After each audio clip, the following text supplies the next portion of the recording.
Bismillahirrahmanirrahim. And welcome back to Sheikhan, a YouTube channel working for the betterment of society, and I am Said Sheikh.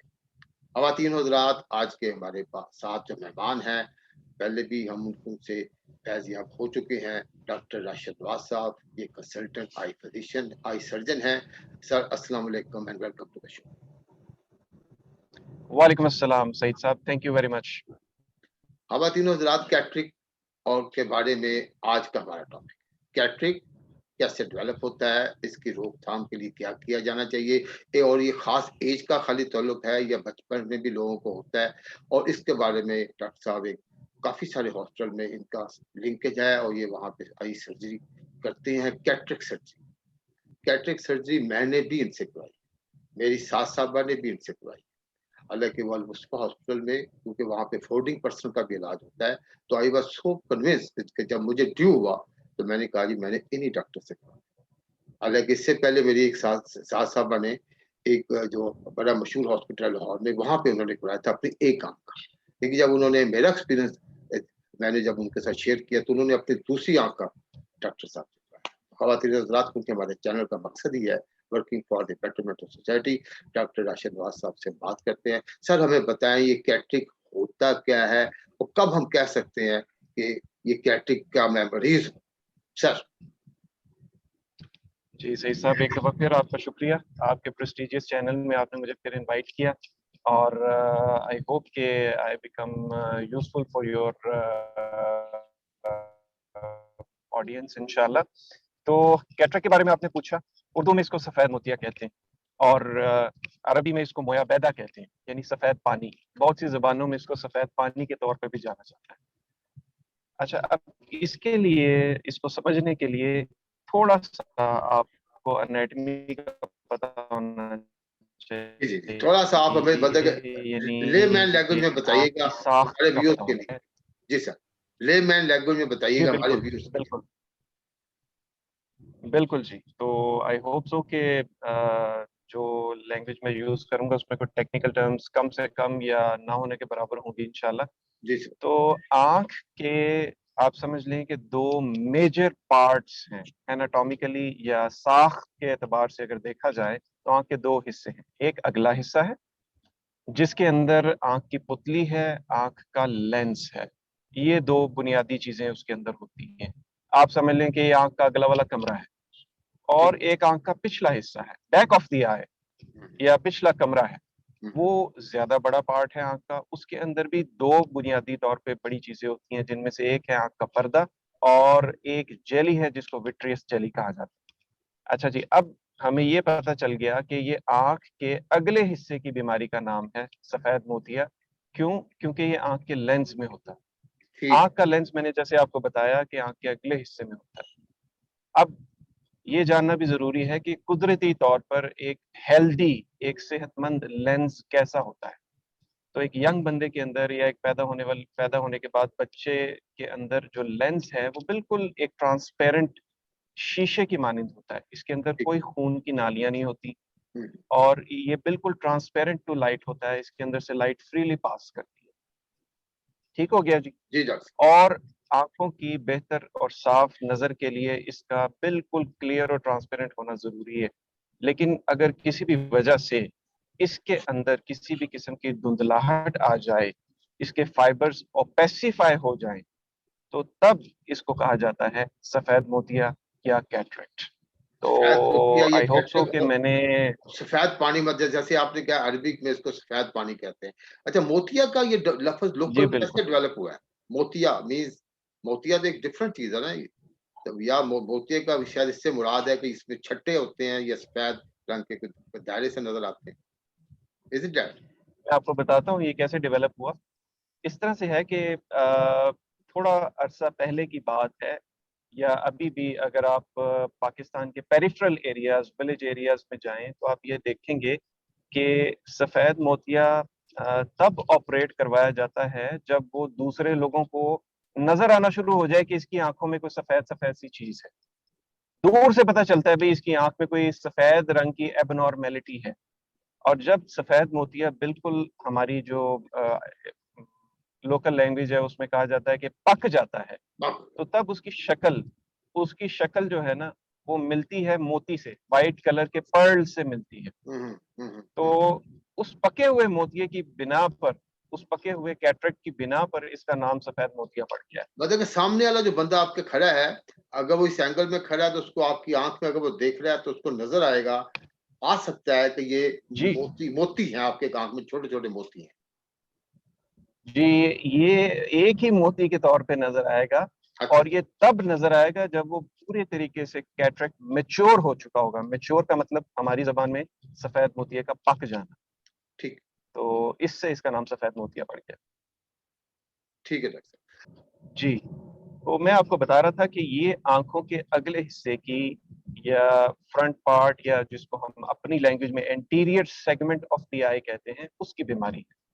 ये इसलिए बताना चाह रहा हूँ कि आजकल अब आई सर्जरी इतनी स्पेशलाइज्ड हो गई है कि आंखों के अगले हिस्से की सर्जरी करने वाले आई सर्जन अलहदा हैं, आंखों के पिछले हिस्से की सर्जरी करने वाले आई सर्जन अलहदा हैं, अच्छा, क्योंकि अच्छा। हम्म, दोनों हिस्सों की बीमारियां जो हैं उनके अंदर इतनी एक्सटेंसिव रिसर्च हो चुकी है, इतना जो है उसके अंदर डेटा मौजूद है, और इतने ट्रीटमेंट ऑप्शंस मौजूद हैं कि लोग स्पेशलाइज करते हैं कि वो आंखों के अगले हिस्से की सर्जरी में ज्यादा इंटरेस्टेड हैं या पिछले हिस्से की सर्जरी में। तो आंखों के अगले हिस्से की सर्जरी में या तो आंखों की पुतली की बीमारियों से रिलेटेड सर्जरीज आ जाती हैं, या फिर सफेद मोतिया, काला मोतिया, इनसे रिलेटेड जो सर्जरीज होती हैं वो आ जाती हैं। ठीक, तो सफेद मोतिया मैंने बताया कि आंख के कुदरती लेंस के धुंधला जाने का नाम है।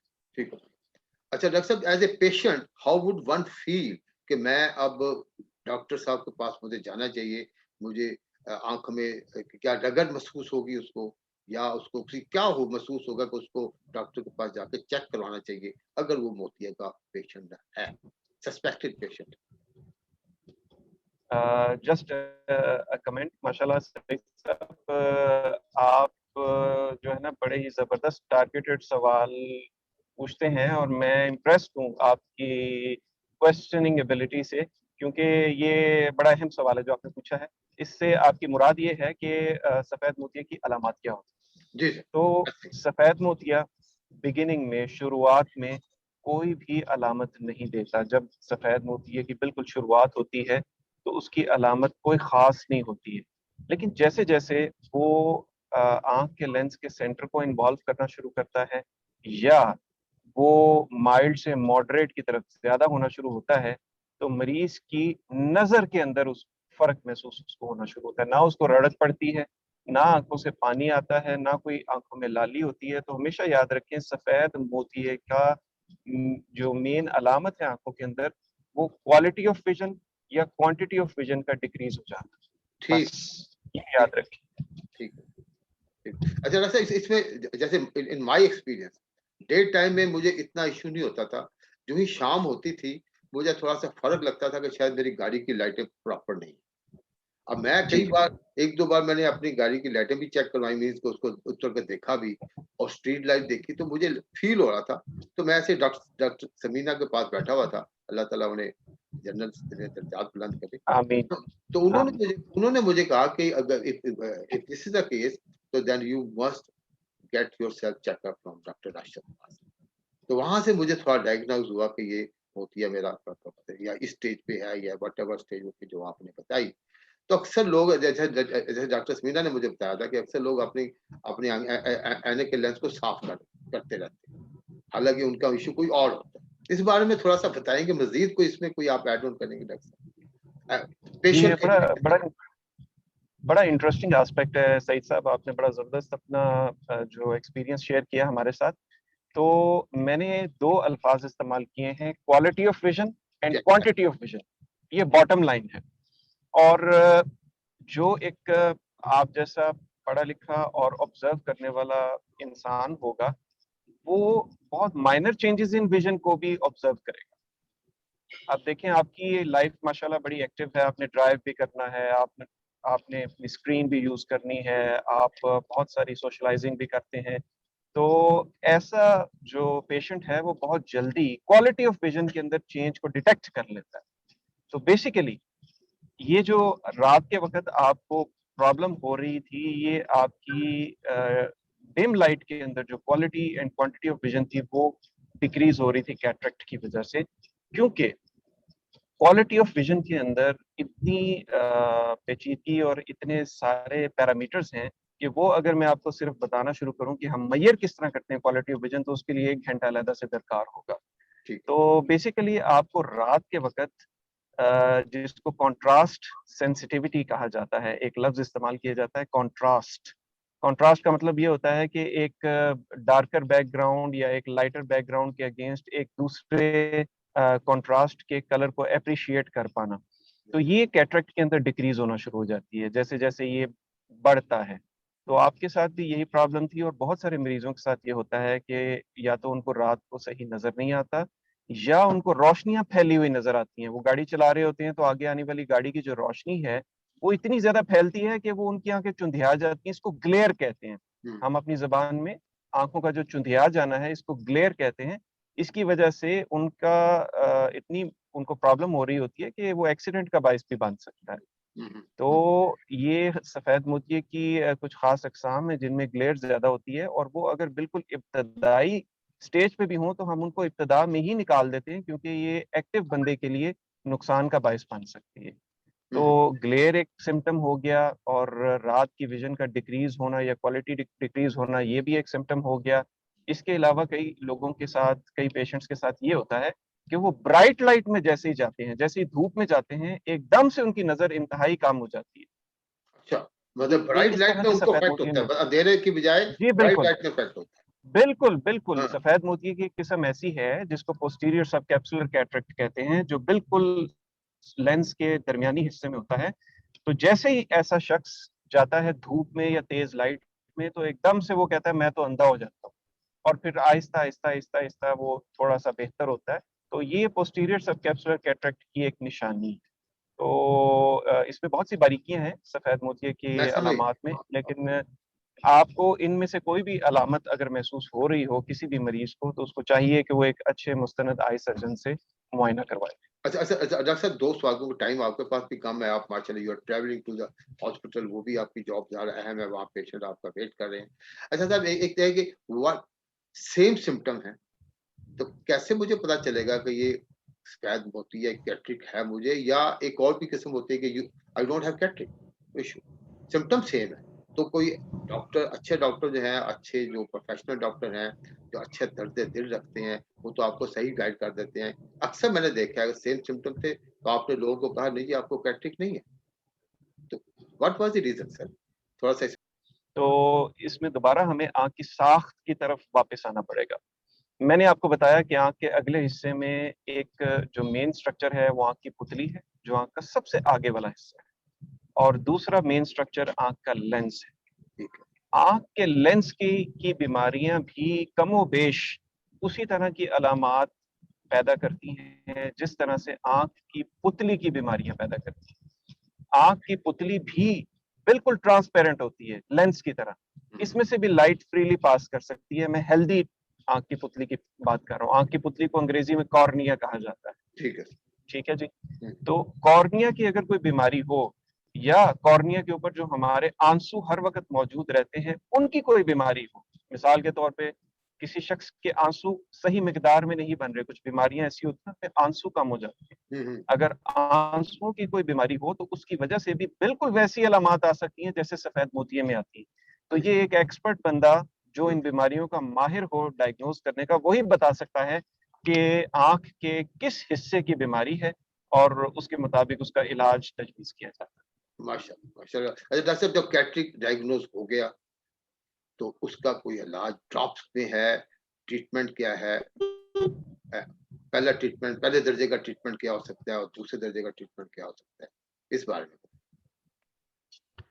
अच्छा जी, कैटरेक्ट के बारे में पहला जो ट्रीटमेंट के हवाले से एक इम्पॉर्टेंट बात आपको बताना ज़रूरी है, वो जी, ये है कि कैटरेक्ट की सबसे कॉमन किस्म वो है जो एज के साथ इंसान की आंख में आती है और कमोबेश हर इंसान को एज के साथ ये change in the eyes experience करना पड़ता है।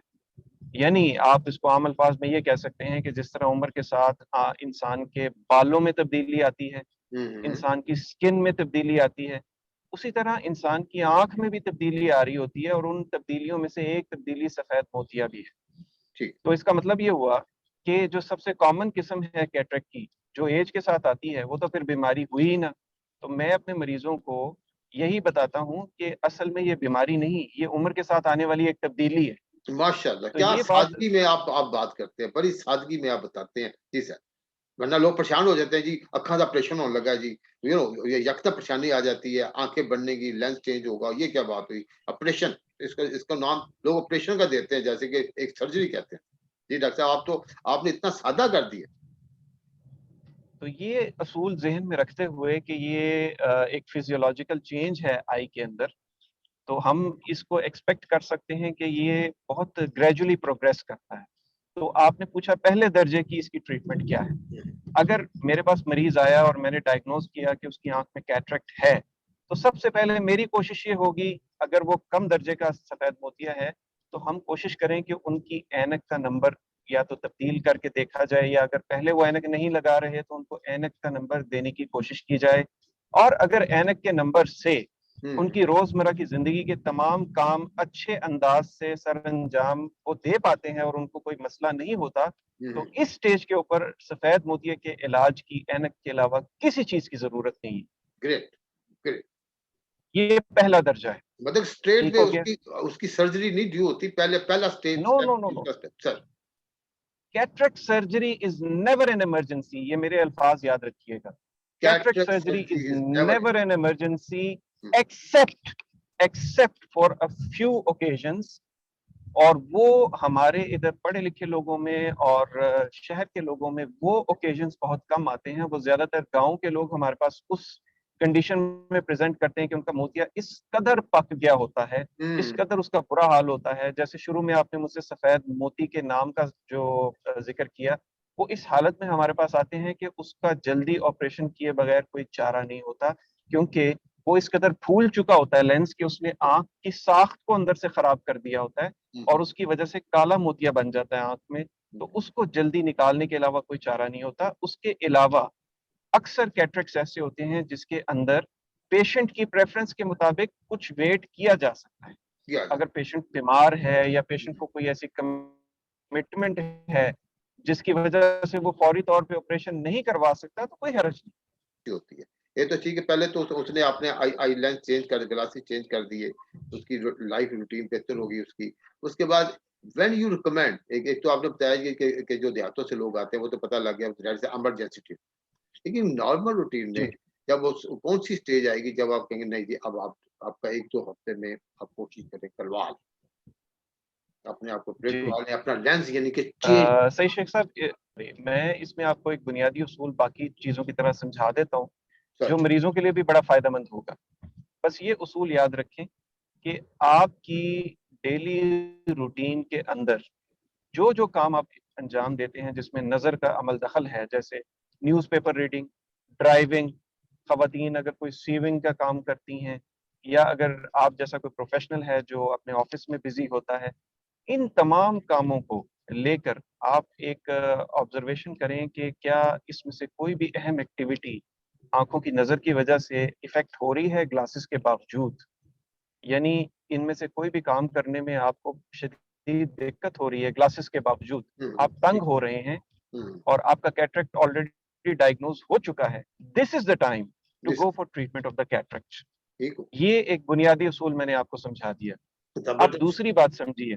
सर, दूसरी बात समझिए कि कुछ लोगों के अंदर कैटरेक्ट सर्जरी जल्दी करनी पड़ती है। फॉर एग्जाम्पल, एक ट्रक ड्राइवर है, एक ट्रक ड्राइवर है जिसने सारा दिन और सारी रात ड्राइविंग करनी है। उस बंदे की विजन बहुत बेहतर होनी चाहिए उस बंदे से, या उस खातून से जो एक हाउसवाइफ है, जो घर में बैठी है, जिसने घर के अंदर ही रह के काम करना है। उसकी विजन का इतना इस्तेमाल नहीं है जितना कि एक ट्रक ड्राइवर का है। उसको एक इंट्रिकेट विजन चाहिए, वरना वो एक्सीडेंट का बायस बन जाएगा। हुँ, तो ये सही। बड़े मेटिकुलस डिसीजंस होते हैं। अब ये प्रोफेशन के लिहाज से भी हम ये डिसाइड करते हैं कि ट्रीटमेंट कितनी जल्दी करनी है। इसी तरह से आप जैसा प्रोफेशनल बंदा जिसकी नज़र की एक्यूरेसी बहुत मायने रखती है, ऐसे बंदे के लिए भी जो छोटी से छोटी चीज़ को ऑब्जर्व कर लेता है और उसकी ज़िंदगी के ऊपर वो इम्पैक्ट डालती है, तो ऐसे बंदे के लिए भी कैटरेक्ट सर्जरी जल्दी एडवाइस की जा सकती है। तो ये सारी चीजें हैं जो एक मुस्तनद आई सर्जन पेशेंट के साथ अच्छे तरीके से इंटरव्यू करके उसकी हिस्ट्री लेके डिसाइड करता है कि उसकी ट्रीटमेंट पे हमने कब जाना। अच्छा डॉक्टर साहब, ये तो यहाँ तक हम पहुँच गए, अब कैटरेक्ट सर्जरी होनी है। अब कैटरेक्ट सर्जरी में जी एक पेशेंट को अक्सर जिसको पहले ये एक्सपीरियंस नहीं है, तो सपोजिंगली उसका बीपी का उसका इश्यू है, शुगर का इश्यू है, तो उसके साथ आपको मतलब कि क्या प्रिकॉशन आप उसको रिकमेंड करते हैं before going to the cataract surgery? देखिए, मैंने बताया कि चूंकि ये उम्र के साथ आने वाली तब्दीली है और उम्र के साथ बाकी बीमारियों की जो शरह है वो भी बढ़ जाती है। शुगर, ब्लड प्रेशर, ये भी आप देखेंगे कि ज्यादा उम्र वाले लोगों में ज्यादा कॉमनली पाए जाते हैं। तो अब हमारे पास आने वाले अक्सर लोग जिनको सफेद मोतिया होता है, उन्हें कोई ना कोई इस तरह की बीमारी होती है, शुगर और ब्लड प्रेशर या दमा या दिल की बीमारी।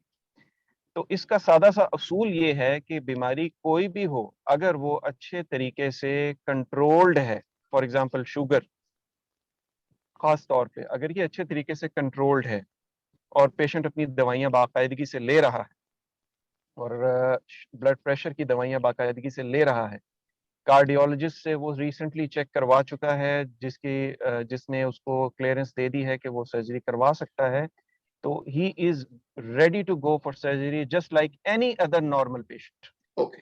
अच्छा साहब, इसमें जो एक और बड़ा इशू आता है, जो बिजी लोग होते हैं कि जी मुझे हफ्ते की छुट्टी लेनी पड़ेगी या अपने काम से मैं ऑफ नहीं कर सकता, तो मुझे बताएं। तो इसमें कितना टाइम हम कह सकते हैं कि कैटरेक्ट सर्जरी में बंदा जाता है, फिर कितने दिनों बाद, कितने आवर्स में वो अपने आप को कह सकता है नो यार I am back to work, practically back to work?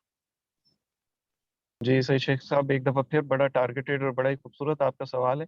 तो ये बताता चलूं कि कैटरेक्ट सर्जरी अल्हम्दुलिल्लाह अब इस कदर मॉडर्नाइज हो चुकी है कि मैं अपने कैटरेक्ट सर्जरी के पेशेंट्स को उनकी सर्जरी के 1 या 2 घंटे के बाद इस चीज की इजाजत भी दे देता हूँ कि वो अपनी गाड़ी खुद चला के घर वापस चले जाएं।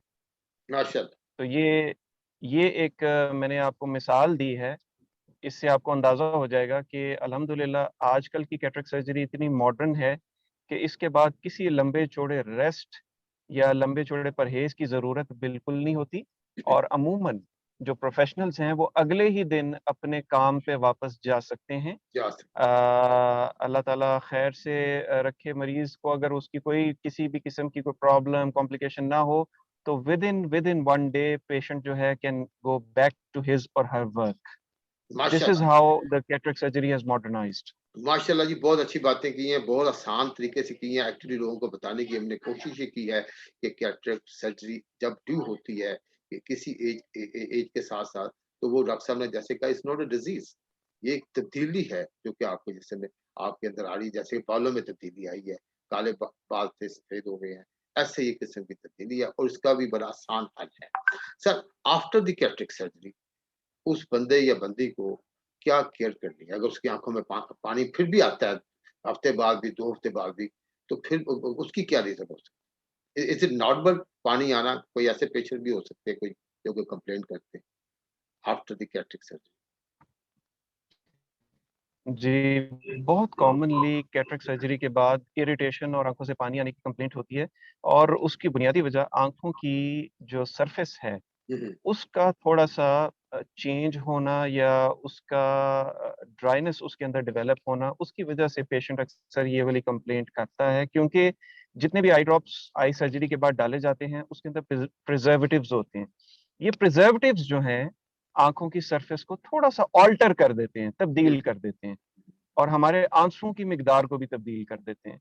इसकी वजह से ये होता है कि हमारी आँखें ड्राई हो जाती हैं और जिन लोगों की आँखों में ड्राइनेस की पहले से टेंडेंसी हो, उनकी ड्राइनेस बढ़ जाती है। तो ऐसी सूरत में अपने डॉक्टर से अच्छा डॉक्टर साहब, before I conclude, would you like to add something on this topic sir, which is good for the viewers sir? जी, मैं ये कहना चाहूँगा कि सफ़ेद मोतिये के बारे में जो मिथ्स और टैबूज़ हैं, उनके बारे में आपने जिस तरीके से मेरे से सवालात किए, उसके लिए पहले तो मैं आपका शुक्रगुज़ार हूँ, क्योंकि बड़े टारगेटेड क्वेश्चंस थे और मुझे उम्मीद है कि ये लोगों के फ़ायदे का बाइस क्या बनेंगे। इंशाल्लाह। और मेरा मैसेज यही है कि आँखों से रिलेटेड कोई भी अलामत जो आपको तंग कर रही हो, तो उसमें बजाय ये कि नॉन स्पेशलाइज़्ड ओपिनियन लें या अपने किसी दोस्त से पूछें कि आपको भी इस तरह की अलामत थी, तो आपने क्या किया? उसकी बजाय आप किसी मुस्तनद आई सर्जन के पास मुआयने के लिए चले जाएँ।